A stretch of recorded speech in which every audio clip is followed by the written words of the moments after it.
छला तो अपना राज में धोलो दियलखिन जे हम एक आंगुर बतेबै ओकर अर्थ हमरा जे कहत तकरा हम आधा राग दऽ देब।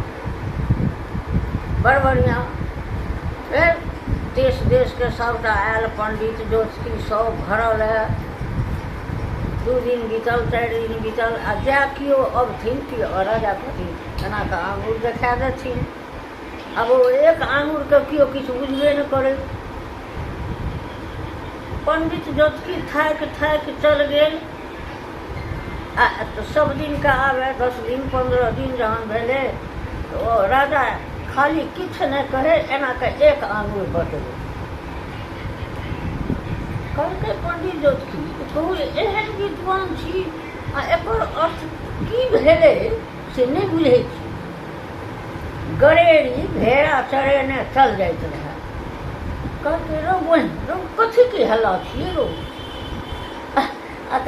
राजा से एक आंगुर के प्रश्न पूछे छथिन।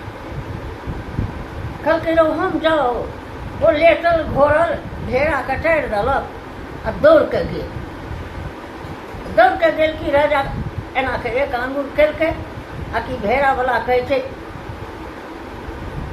ओ 2 आंगुर बचेलकै। राजा कहलकै भऽ गेल हमरा प्रश्न भऽ गेल हमरा मिल गेल सब जहाँ तहाँ अपन चल गेल। मंत्री जहन सुतै लए गेल तो कहै छै सरकार भेड़ा वाला की कहलक अहाँके की बुझलियै। आ तऽ हम कहै छलियै जे एक परमात्मा वो हमरा कहलक नहीं एक आत्मा दोसर परमात्मा। सुनैत रहक। आब तय मिस्त्री के भरि राति नींद नहीं भेलै छटपट करे। भोरे ओ मिस्त्री अधर मंत्री गेल दौड़ल। मंत्री दौड़ल गेल जय भेड़ा वाला देखलकै कि चौक उठल जे राति हमरा जे देलक राजा से ई मंत्री आयल छीनै लए।